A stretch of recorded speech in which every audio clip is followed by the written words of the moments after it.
Grade starts right now.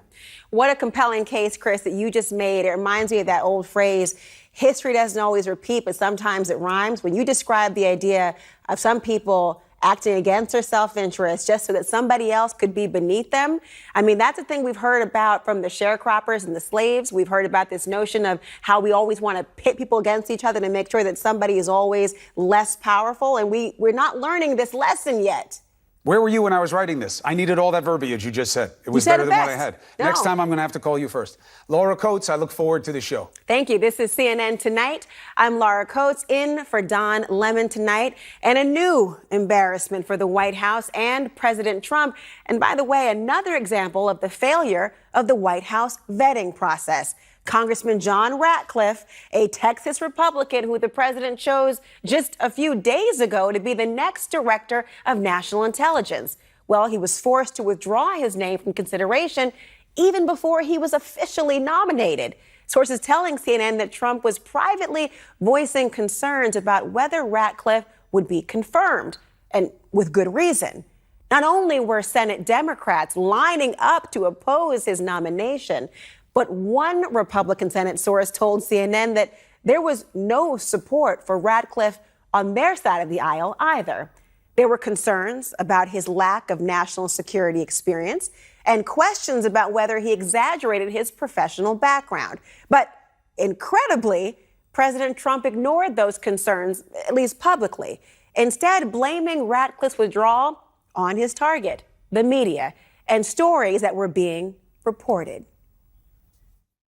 I said, do you want to go through this for 2 or 3 months, or would you want me to maybe do something else? And he thought about it. I said, it's going to be rough. I could see exactly where the press is going. We hadn't started the process, and I thought it's easier before we start. But I read things that were just unfair. Unfair or inaccurate or true? President Trump's denying that there is an issue with the White House vetting process. But a source tells CNN that Ratcliffe was not properly vetted to lead national intelligence. And one senior official flat out says there's no excuse for this mess up. I want to look at the big picture tonight with Sarah Westwood, Ryan Lizza, and Max Boot, who's the author of The Corrosion of Conservatism, Why I Left the Right. I'm so glad that you're each here. Thank you. Sarah, I'll start with you. This is probably the most important position that there is in national security. So what are you learning about how this nomination really went up in flames?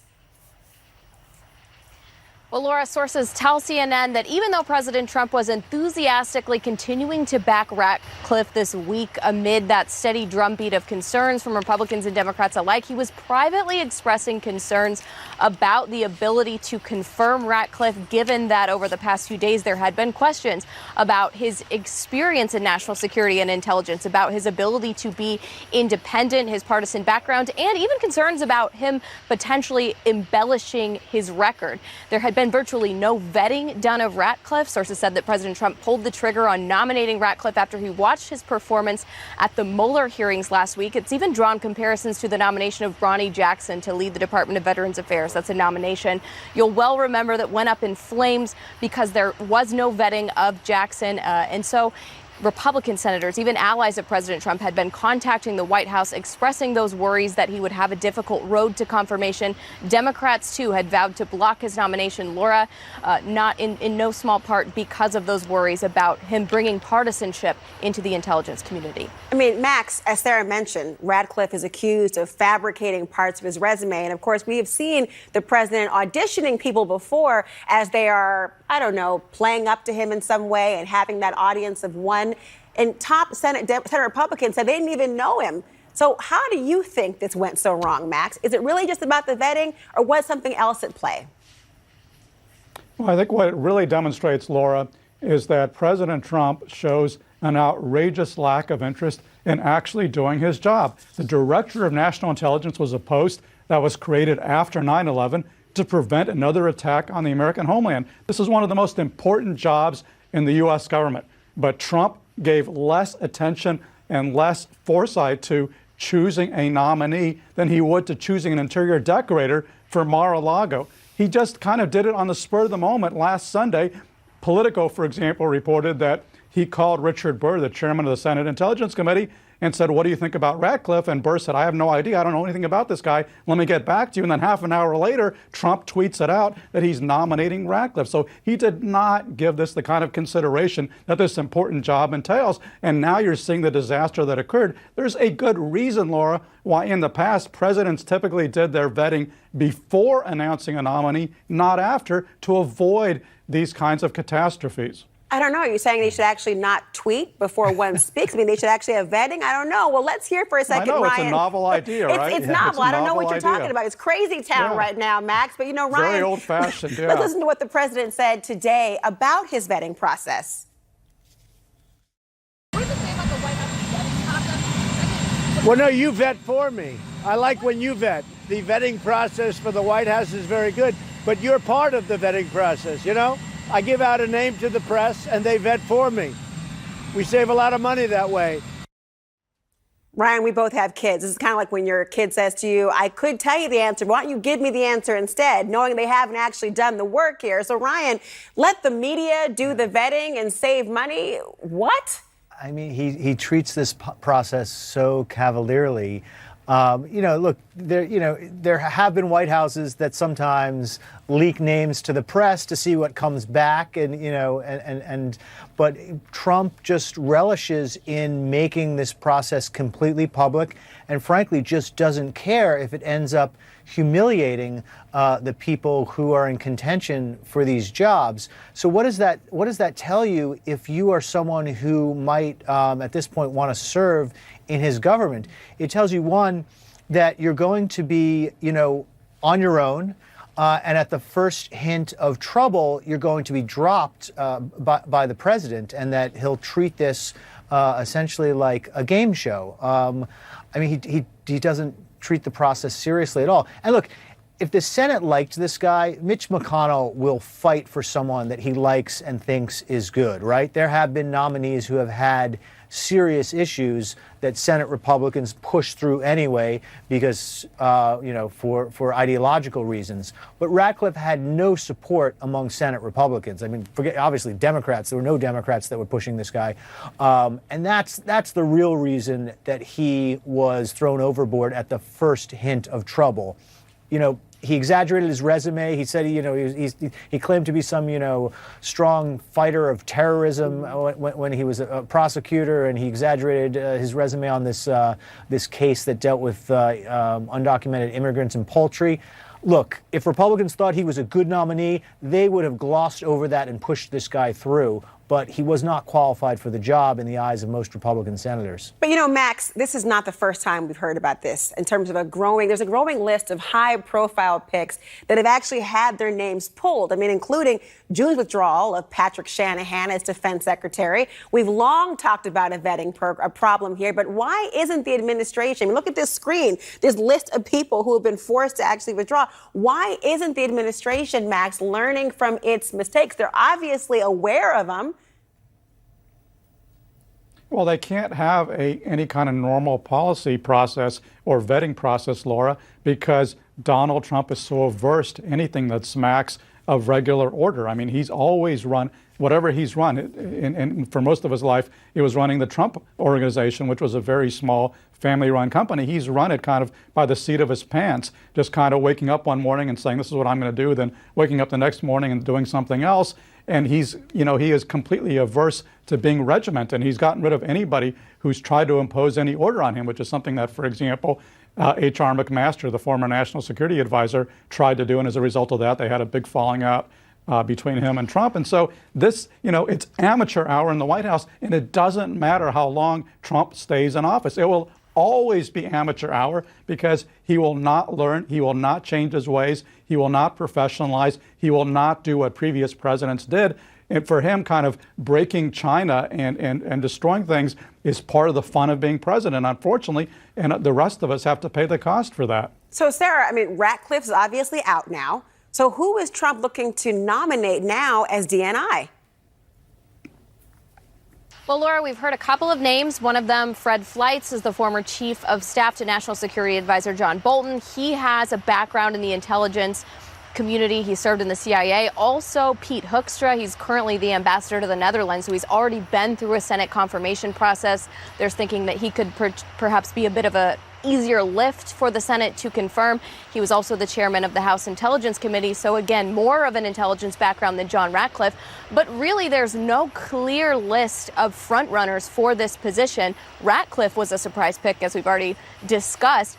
But President Trump has been wanting to replace D&I Coates for months now, dating back to January, February. He started talking about wanting to see a change in the OD&I. So for him to not have a nominee locked and loaded to go, and not really seriously considering Sue Gordon, the number 2 at OD&I either, although he praised her earlier today, that's really perplexing a lot of allies of the White House, Laura. And making people feel a little less safe, I suspect. Thank you all. You know, some of the Democratic candidates for president, well, they're trying to position themselves by criticizing the policies of former President Barack Obama, who, by the way, is still one of the most popular figures in the Democratic Party.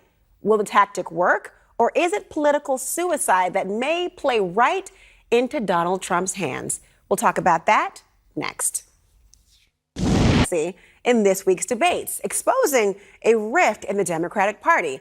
And for the Republicans, you've got a growing exodus, which is creating new questions about diversity and how it's going to influence the 2020 election. A lot to discuss tonight. I've got Will Jawando and John Avlon, author of Washington's Farewell. Nice to see both of you here. You know, John, I'm used to seeing you first thing in the morning, so nice to see you late at night as well now. Here you go. But Will, I'll start with you. You served in the White House with Obama. What are Democrats thinking when they're going after the former president's legacy here? Well, I don't think it's a smart tactic. And I will say that they're not attacking Obama specifically, which is obviously smart when you have someone who is has a 97% approval rating, right, within the Democratic Party. But they are attacking some of the policies.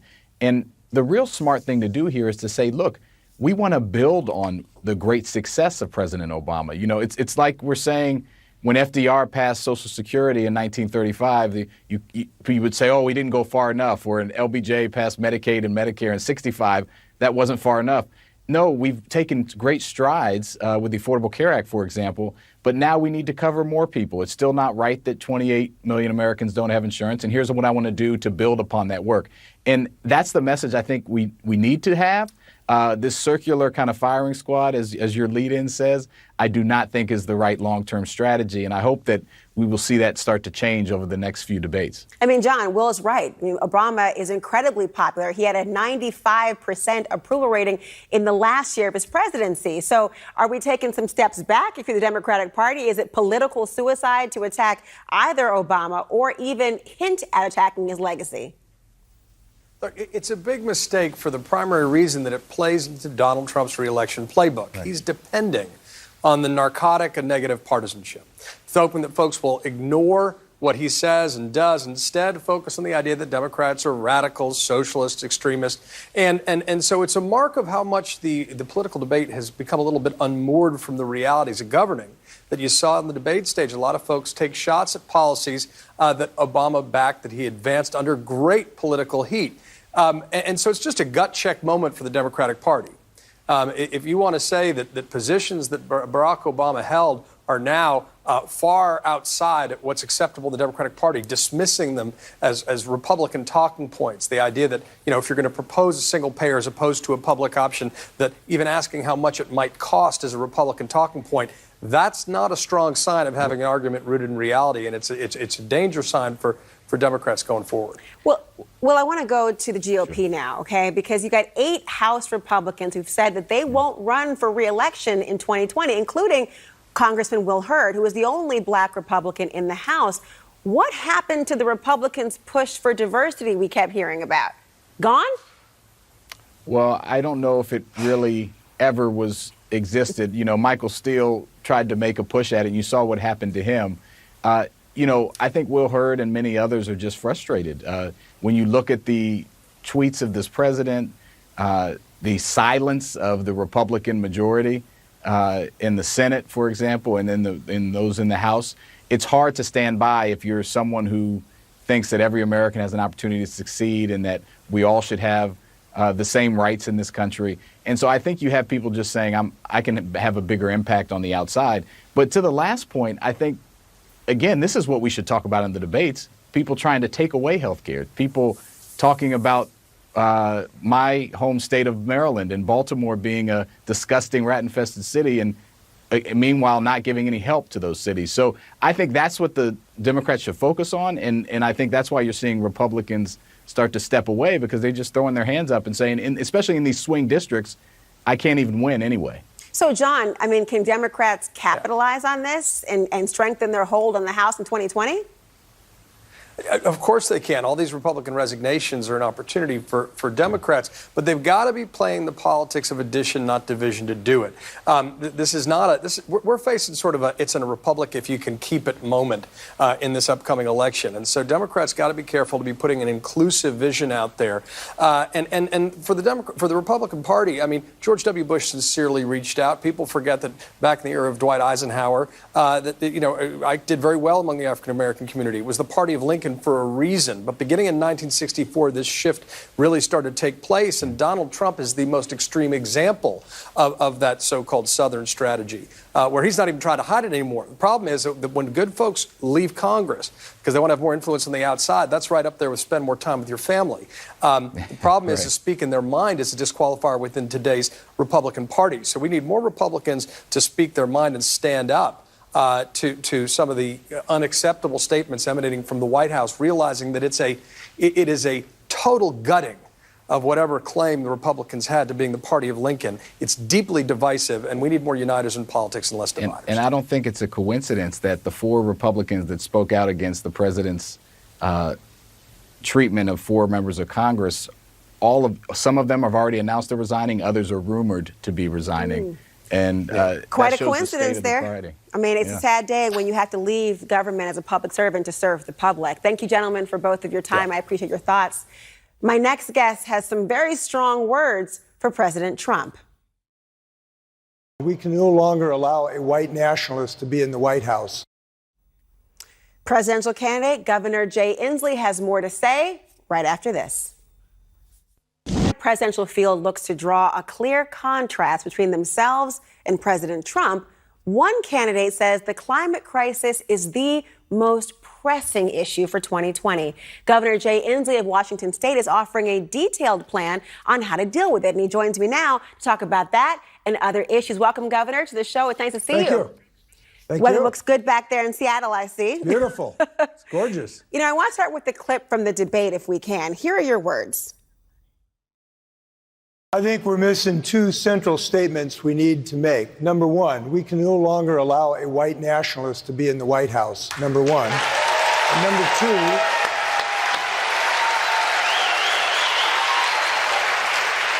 number 2, we have to make America what it's always been, a place of refuge. I want to talk about both those. You didn't pull any punches with that. Tell me first, why were you compelled to call the president a white nationalist that night? Well, because the white in White House is meant to stand for virtue, to unite us, rather than trying to inflame the passions of one race, of one color. And we have seen this individual who currently occupies that sacred home build his entire political career on racial animus. He started his career, the only reason he has any identity from a political standpoint was fanning the racial flames against Barack Obama. You'll recall he started his political career claiming that President Barack Obama was born in Kenya, an absolute racial smear if there ever was one. He continued to Charlottesville. Now he's on to Baltimore. You can be assured that at any moment when this nation could take the virtue and the hopefulness that we found from Abraham Lincoln, instead we will have the hatred and animus and divisive rhetoric from Donald Trump. Not by accident, by the way, but intentionally. This is his intentional act, and that is why it is even darker and more vile. We have to speak against it. And that's why I said what I said, and I stand by it. Now, you've put a really comprehensive, detailed plan to deal with the climate crisis. And I know this issue of the climate, people are debating the Green New Deal. How are you going to work with Republicans who question the extent or even the existence of the climate crisis? Well, look, the best way to deal with the Republican, at least the one in the White House, is to defeat him.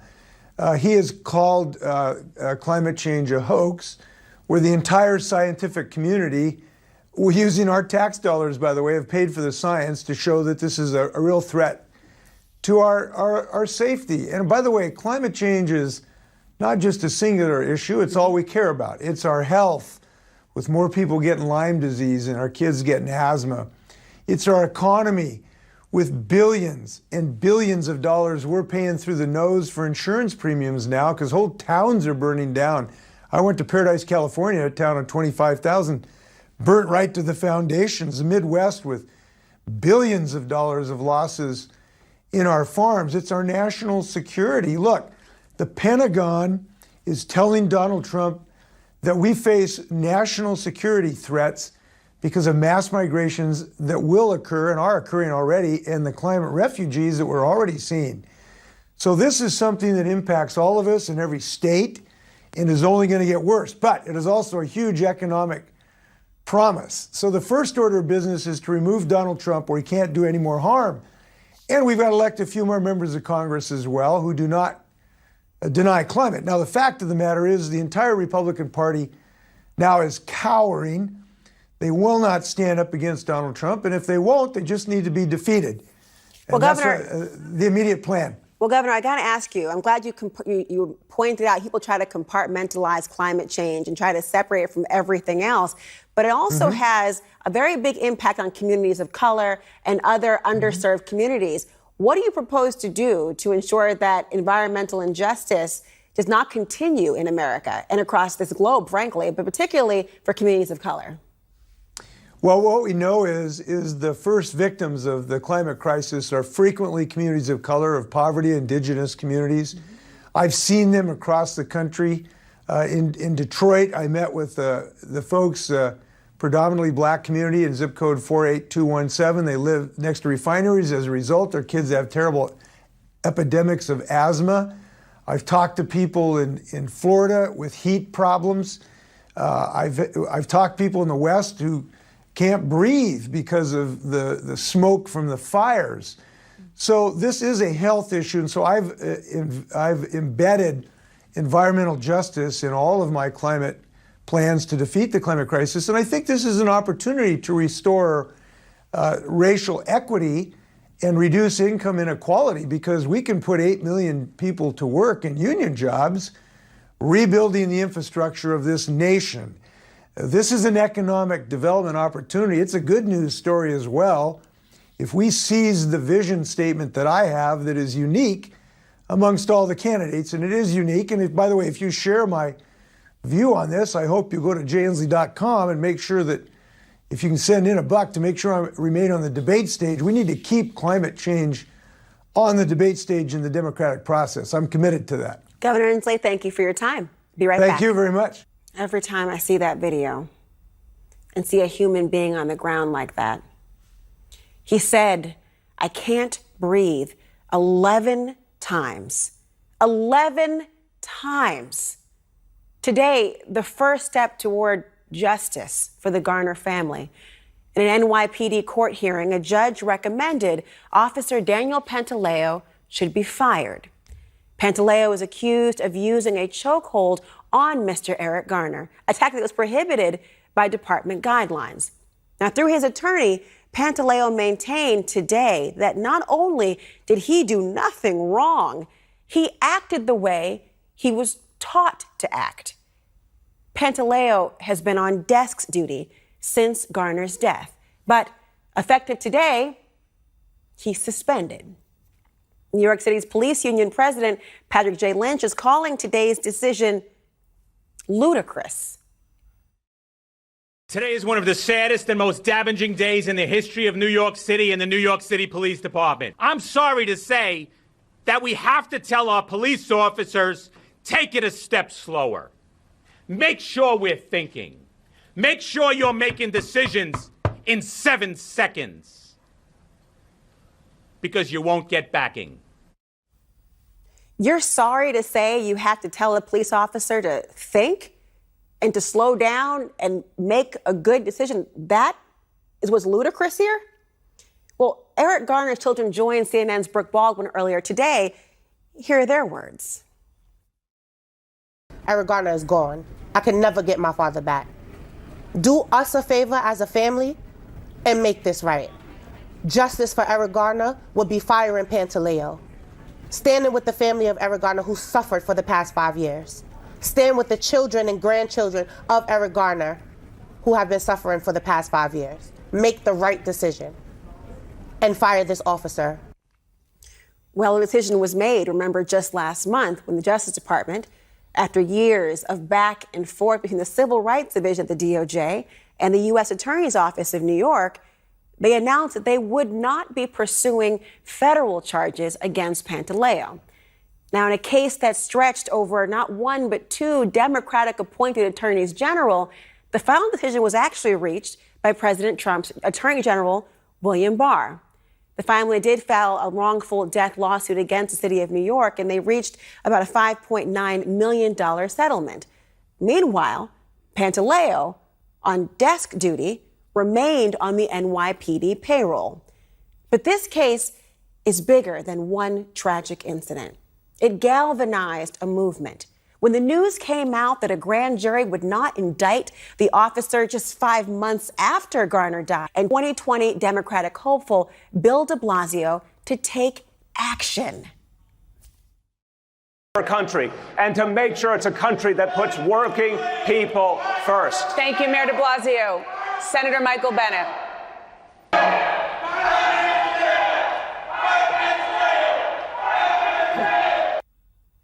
You're hearing them say, fire Pantaleo. Did he hear it? Well, he confirmed that he heard those protesters loud and clear at the debate, saying today, do you agree that he should be fired? Again, what I'm talking about today is a fair and impartial process has occurred. That's all I have to say. That's all you have to say.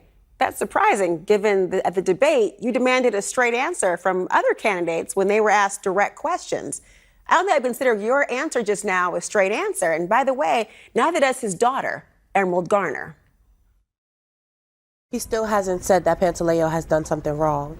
So, I mean, de Blasio, you're talking in circles. That's just how I feel about it. A judge has said that he has done something wrong. You should be saying, I agree with that judge, and he needs to be fired. That's what I would like to hear for de Blasio to say. So, Mr. Mayor, why won't you make a call or at least acknowledge that aspect of it? What's left in this long, drawn-out process where you're sitting idly on the sidelines? And as for Mr. President Trump, he was also asked about the case today. Well, it's in a process right now. I know the case very well. It's a very sad situation. It's heartbreaking. But that's in a process right now, so I'm not going to get involved in the process. As you know, they're going to be making a final decision, I guess, over the next 10 days. So I won't interfere with the process. Forgive me while I blink this through. This president says that he won't interfere with an investigative process. Well, this is coming from the president who told police officers back in 2017, don't be too nice when making arrests. The White House wrote it off as a joke at the time. Remember that?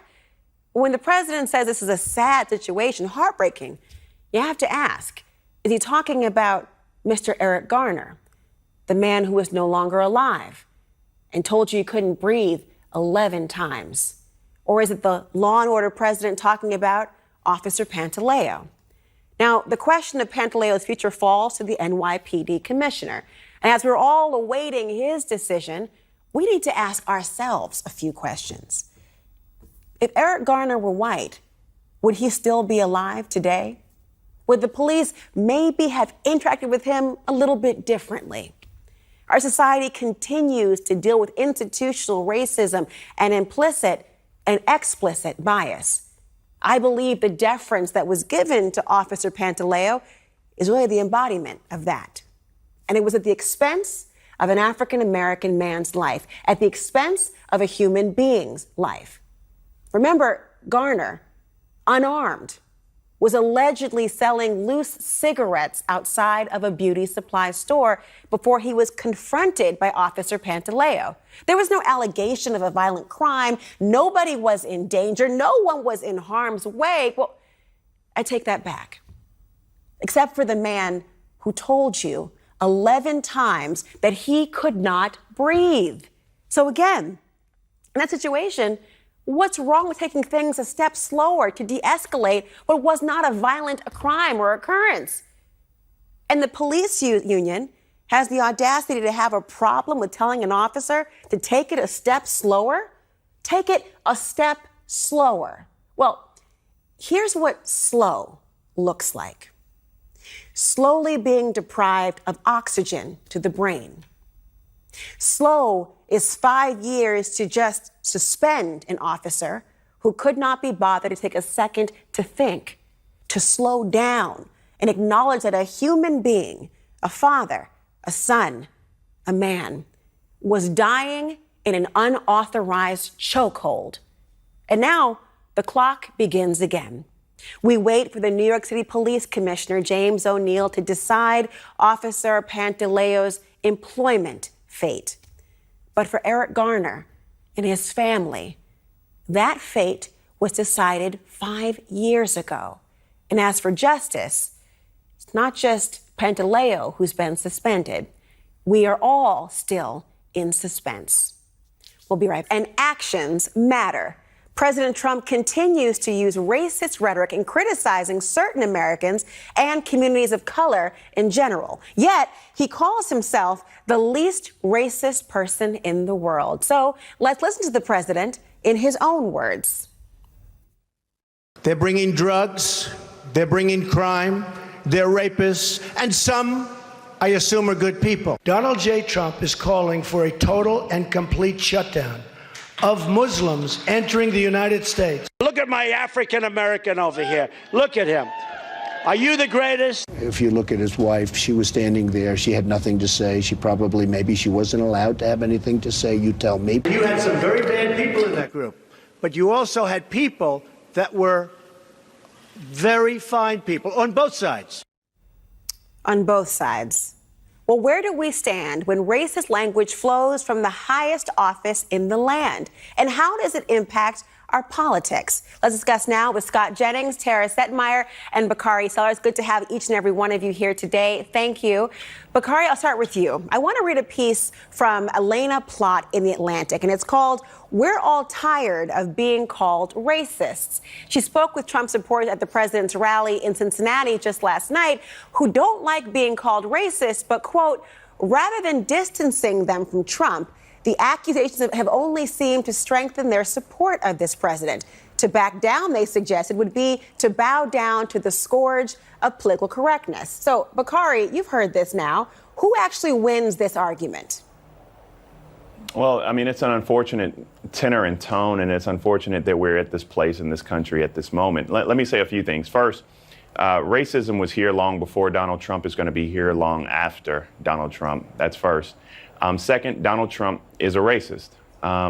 And third, I think that it's incumbent upon all of us, and this may sound cheesy, but I find it to be true, that we have to love our neighbors even when they don't love us. And so I don't think every single supporter of Donald Trump or voter for Donald Trump is racist. I do believe they're complicit, and I do think that they set aside his racism, his bigotry and xenophobia, and I think that that's a problem. Until people stand up to this, until people say that this is not who we are or we are better than this, then yes, you are complicit. And yes, a lot of the problems that we're having in this country when it deals with the tone and tenor of race, they fall at your lap as well. So are you saying, Bakari, that when they say, look, we're tired of being called racist, your argument is really, well, then stop being complicit in racism and people will stop calling you that? Yes, I mean, I think that listen, the fact is, there are many of us out here who want to appeal to the better angels of our nature, to quote Lincoln, but, you know, you have to stand up. This is not for me and you to call out or Tara to call out at a certain point.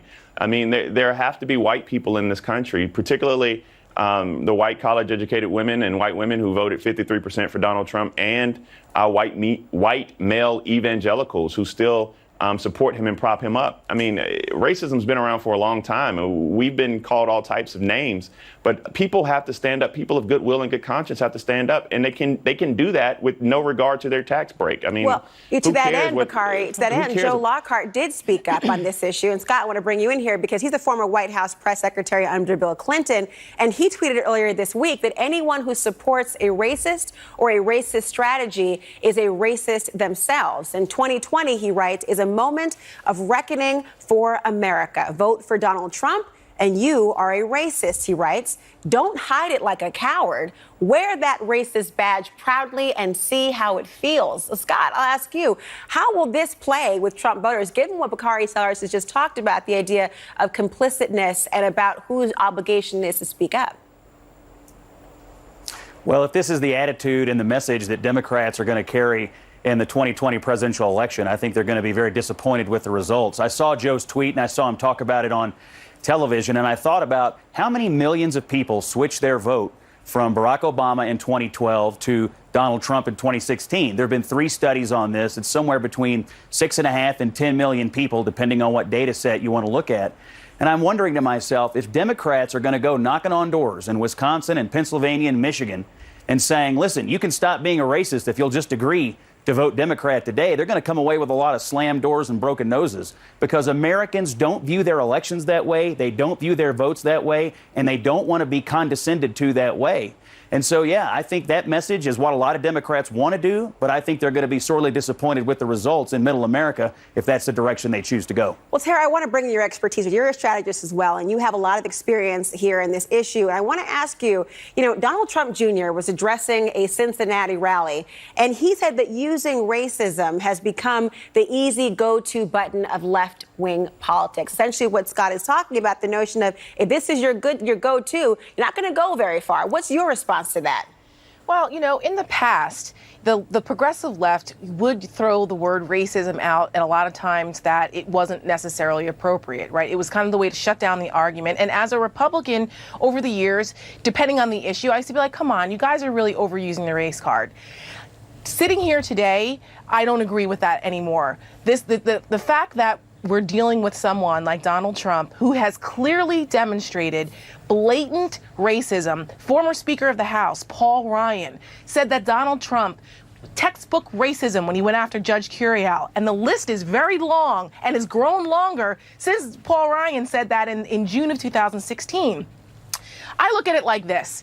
These people who are whining about they don't want to be called racist anymore, well, then maybe you shouldn't be supporting a racist, and no one will accuse you of that, to Bakari's point. You cannot sit here.